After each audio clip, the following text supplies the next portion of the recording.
His eyes snapped open, hammered open, and there were these things about himself that he knew instantly. He was unbelievably, viciously thirsty. His mouth was dry and tasted foul and sticky. His lips were cracked and felt as if they were bleeding, and if they did not drink some water soon, he felt that he would wither up and die. Lots of water, all the water he could find.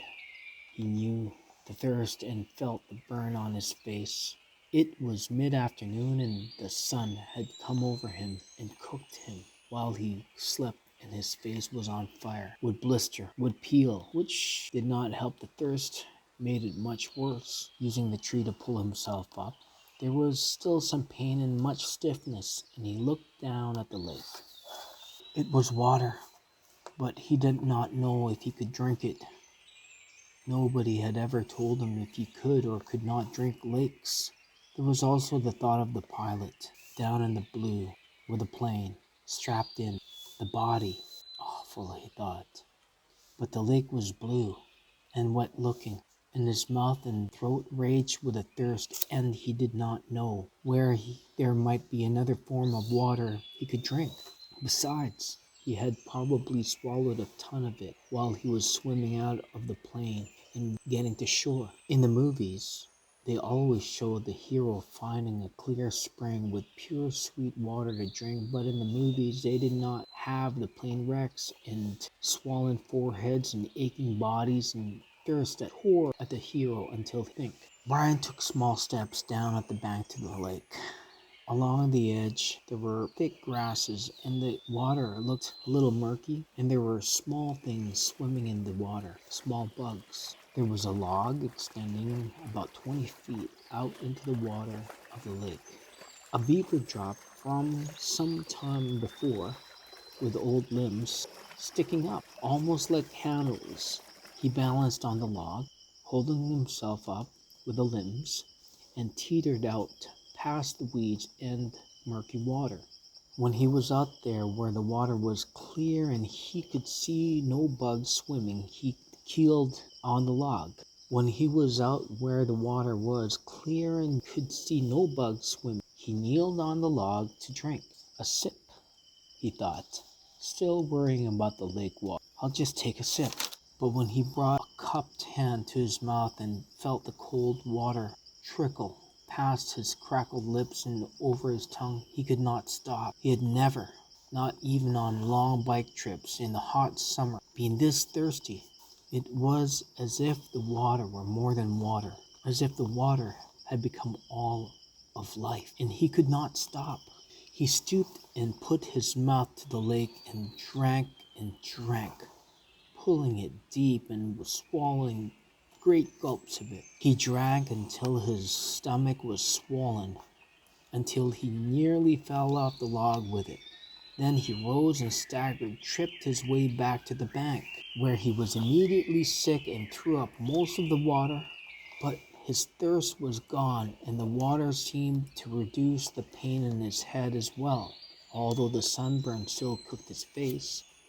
So he almost jumped with the word, spoken aloud. It seemed so out of place to sound. He tried it again. So here I am, and there it is, he thought.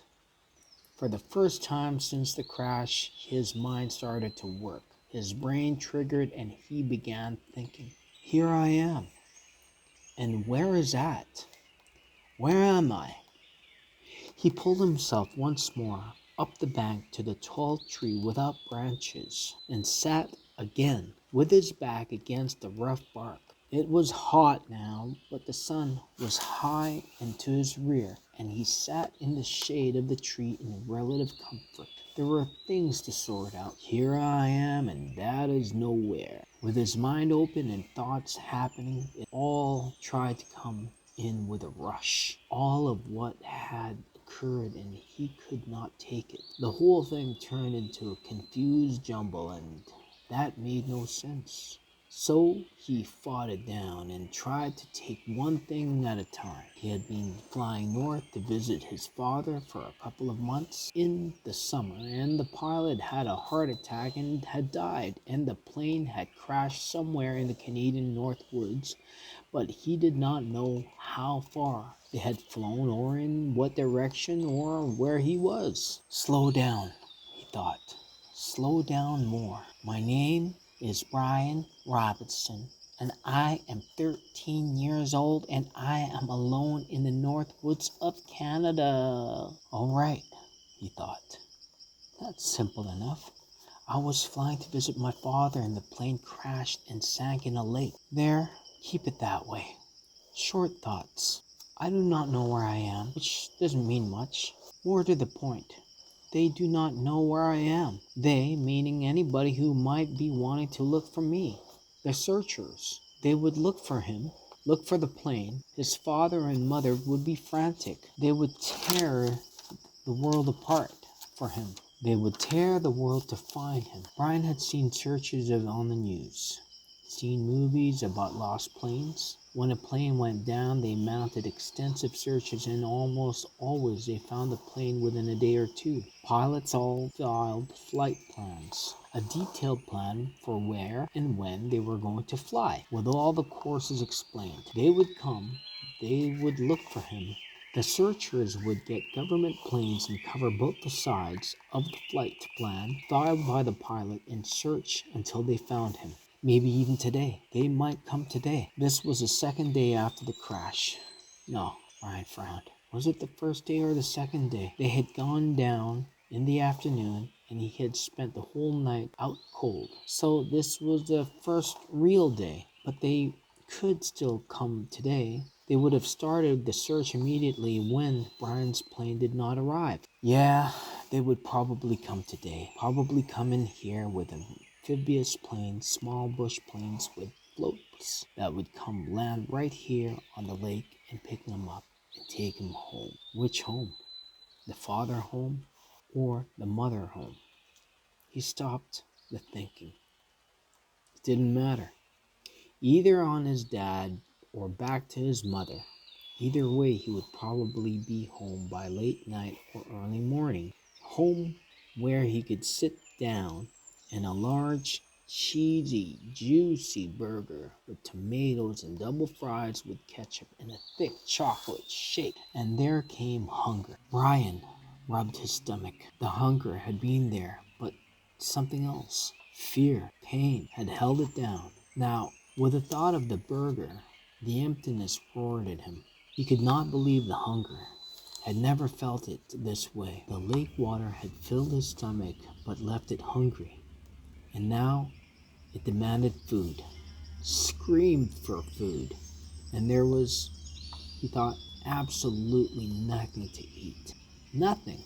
What did they do in the movies when they got stranded like this? Oh yes, the hero usually found some kind of plant that he knew was good to eat and that took care of it. Just ate the plant until he was full or used some kind of cute trap to catch an animal and cook it over a slick little fire. And pretty soon he had a full 8-course meal. The trouble, Brian thought, looking around, was that all he could see was grass and brush. There was something obvious to eat, and aside from about 1,000,000 birds and the beaver, he hadn't seen animals to trap and cook. And even if he got one somehow, he didn't have any matches, so he couldn't have a fire.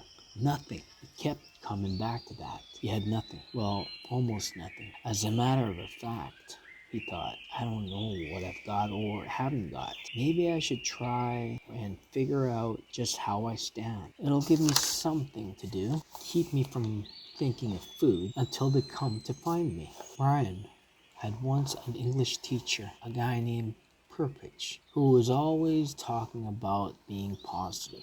Being positive, staying on top of things. That's how Perpich had put it. Stay positive and stay on top of things. Brian thought of him now. Wondered how to stay positive and stay on top of this. All Perpich would say is that I have to get motivated. He was always telling kids to get motivated. Brian changed position, so he was sitting up on his knees. He reached into his pockets and took out everything he had and laid it on the grass in front of him. It was pitiful enough. A quarter, 3 dimes, a nickel, and 2 pennies, a fingernail clipper, a billfold with a $20 bill in case you get stranded at the airport in some small town and have to buy food, his mother had said, and some odd pieces of paper. And on his belt, somehow, still there, the hatchet his mother had given him. He had forgotten it, and now reached around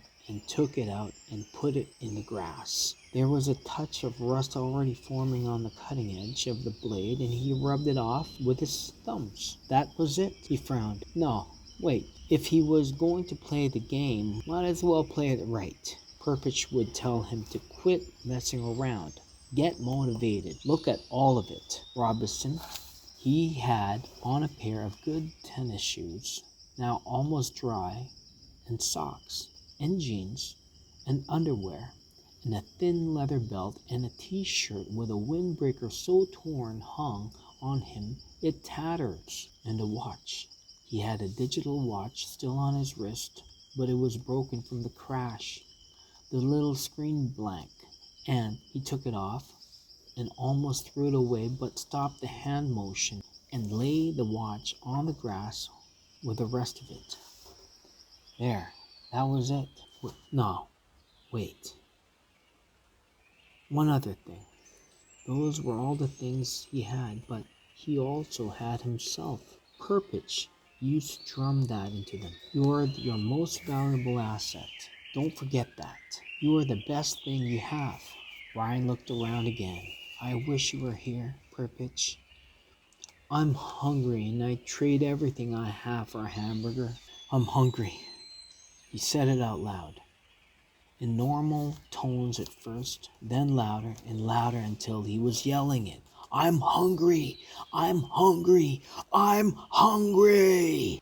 When he stopped, there was a sudden silence, not just from him, but the clicks and blurps and birds' sounds of the forest as well.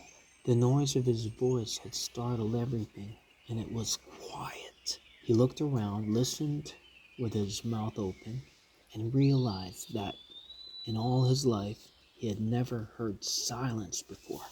Complete silence. There had always been some around. Some kind of sound. It lasted only a few seconds, but it was so intense that it seemed to become part of him. Nothing. There was no sound. Then the bird started again, and some kind of buzzing insect, and then a chattering and a cawing, and soon there was the same background of sound, which left him still hungry. Of course, if they come tonight, or even if they take as long as tomorrow, the hunger is no big thing. People have gone for many days without food as long as they've got water. Even if they don't come until late tomorrow, I'll be all right. Lose a little weight maybe, but the first hamburger and a malt and fries will bring it right back. A mental picture of hamburger, the way they showed it in the television commercials, thundered into his thoughts. Rich colors, the meaty juice, the meat juicy and hot. He pushed the picture away, so even if they didn't find him until tomorrow, he thought he would be all right. He had plenty of water, although he wasn't sure if it was good and clean or not. He sat again by the tree, his back against it. There was a thing bothering him. He wasn't quite sure what it was, but it kept chewing at the edge of his thoughts. Something about the plane and the pilot that would change things. Ah, there it was. The moment when the pilot had his heart attack. His right foot had jerked down on the rudder pedal, and the plane had slewed sideways. What did that mean? Why did that keep coming into his thinking that way? Nudging and pushing? It means a voice in his thoughts said that they might not be coming for you tonight or even tomorrow. When the pilot pushed the rudder pedal, the plane had jerked to the side and assumed a new course. Brian could not remember how much it had pulled around, but it wouldn't have had to be much because after that, with the pilot dead, Brian had flown for hour after hour on the new course, well away from the flight plan the pilot had filed. Many hours at maybe 160 miles an hour, even if it was only a little off course. With that speed and time, Brian might now be sitting several hundred miles off to the side of the recorded flight plan. And they would probably search most heavily at first along the flight plan course. They might go out to the side a little, but he could easily be 400 miles to the side. He could not know, could not think of how far he might have flown wrong because he didn't know the original course and he didn't know how much it had pulled sideways. Quite a bit. That's how we remembered it. Quite a jerk to the side. It pulled his head over sharply when the plane had swung around. They might not find him for 2 or 3 days. He felt his heartbeat increase as the fear started. The thought was there, but he fought it down for a time, pushed it away, and then it exploded out. They might not find him for a long time. The next thought was there as well. They might never find him, but that was panic, and he fought it down and tried to stay positive. They had searched hard when the plane went down. They used many men and planes, and they would go to the side. They would know he was off from the flight plan. He had talked to the man on the radio. They would somehow know. They would soon find him. Maybe not tomorrow, but soon. Soon. They would find him soon. Gradually, like sloshing oil thoughts, it settled back and the panic was gone. They say they didn't come for 2 days. No, say they didn't come for 3 days. Even push that to 4 days. He could live with that. He would have to live with that. He didn't want to think of them taking longer, but say 4 days, he had to do something. He couldn't just sit at the bottom of this tree and stare down at the lake for 4 days. The nights, he was deep in the woods and didn't have any matches. He didn't make a fire. There were large things in the woods. There are wolves, he thought, and bears, and other things. In the dark, he would be open in here, just sitting at the bottom of the tree. He looked around suddenly, felt the hair on the back of his neck go up. Things might be looking at him right now, waiting for him, waiting for dark so that they could move in and take him. He fingered the hatchet at his belt. It was the only weapon he had, but it was something. He had to have some kind of shelter, and he had to have something to eat. He pulled himself to his feet and jerked the back of his shirt down before the mosquitoes could get at it. He had to do something to help himself. I have to get motivated, he thought, remembering purpose. Right now, I'm all I've got. I have to do something.